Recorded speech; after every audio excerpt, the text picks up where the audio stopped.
Starlink just got a 25% reduction. But for once, a lower number is actually the best news we've had all year. Without a single announcement, blog post, or flashy tweet from Elon Musk, SpaceX has quietly rolled out a firmware update that slashes the power consumption of their latest antennas by a quarter. This isn't just a minor tweak. It's a fundamental change in how the hardware interacts with the satellite constellation. If you're a van lifer running on a limited solar array, a digital nomad working from a remote cabin, or someone who relies on the Starlink Mini and a portable battery pack, this update essentially just gave you hours of free internet time every single day. For years, the Achilles heel of Starlink has been its thirst for electricity.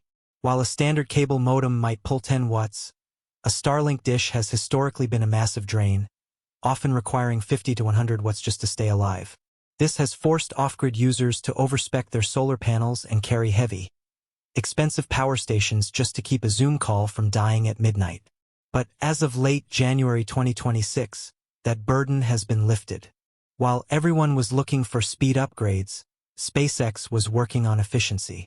Today, we're breaking down the data behind this stealth update, looking at why your dish is suddenly running cooler, and explaining why this efficiency gain is actually leading to higher performance in some surprising areas. Let's dive into the numbers. The discovery started with the data nerds in the community, the people who keep their Starlink dishes plugged into high-precision wattage meters 24/7.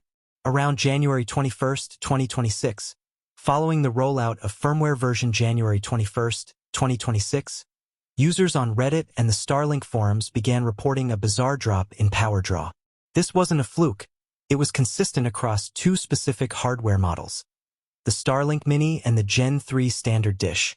Let's look at the Starlink Mini first. When it launched, it was praised for its portability, but it still idled at around 22 to 25 watts. After this update, that floor has dropped to a lean 18 to 19 watts. That might sound like a small jump, but in the world of DC power, that's a massive efficiency gain. The Gen 3 standard dish, which replaced the old motorized Gen 2, was an even bigger offender. It was known for pulling upwards of 45 watts just sitting there. Post-update, it's now settling in at 30 to 35 watts at idle for many users. This is what we call a stealth update. SpaceX didn't send an email because, to the average home user with an unlimited wall outlet, this change is invisible. But for the mobile community, it's revolutionary. If you haven't checked your app yet, look for the statistics page or check your physical meter. You're likely pulling significantly less juice than you were last month. And the best part is that you didn't have to buy a single new piece of gear to get it. To truly understand why a 10-watt reduction is a game changer, we have to look at the math of watt-hours over a 24-hour cycle. Most people leave their Starlink on all day so they can stay connected. On the old firmware, a Gen 3 dish consumed roughly 1.1 kilowatt-hour per day. If you're running a small camper van with a 100Ah lithium battery, that Starlink dish alone was eating nearly 10% of your total capacity every day just by idling. With this 25% reduction, your daily consumption for the Gen 3 dish drops to about 816 watt-hours.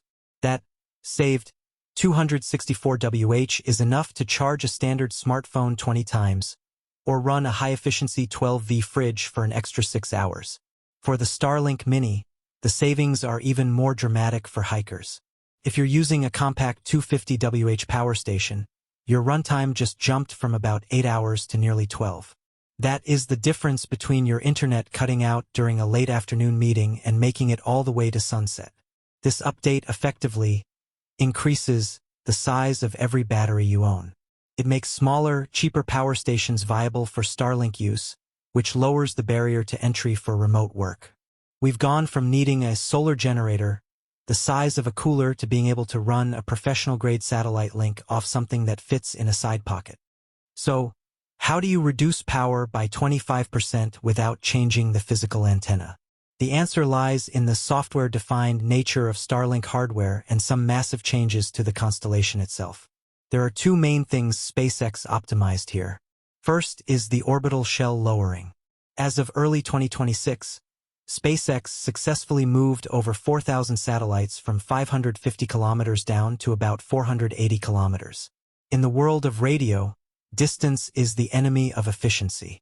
Because the satellites are now physically closer to your roof, Your dish doesn't have to yell as loud to be heard. It can maintain the same connection while using significantly less transmit power. The second factor is silicon sleep cycles. The chips inside the Gen 3 and Mini hardware are much more advanced than older models. They are now capable of micronapping. Between the milliseconds of data transmission, the dish can now shut down specific internal components and antenna elements that aren't being used.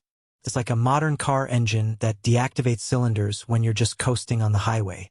By tightening these timing windows and reducing overhead framing, the extra data used just to keep the connection alive, SpaceX has trimmed the fat off the energy bill without sacrificing the link. The most shocking part of this update is that lower power hasn't resulted in lower speed. In fact, many users are reporting the exact opposite. Users on the latest firmware have seen their upload speeds jump from an average of 15 megabits per second to over 30 megabits per second. Why? Because by reducing the noise and the power overhead, the dish can actually be more precise with its remaining energy.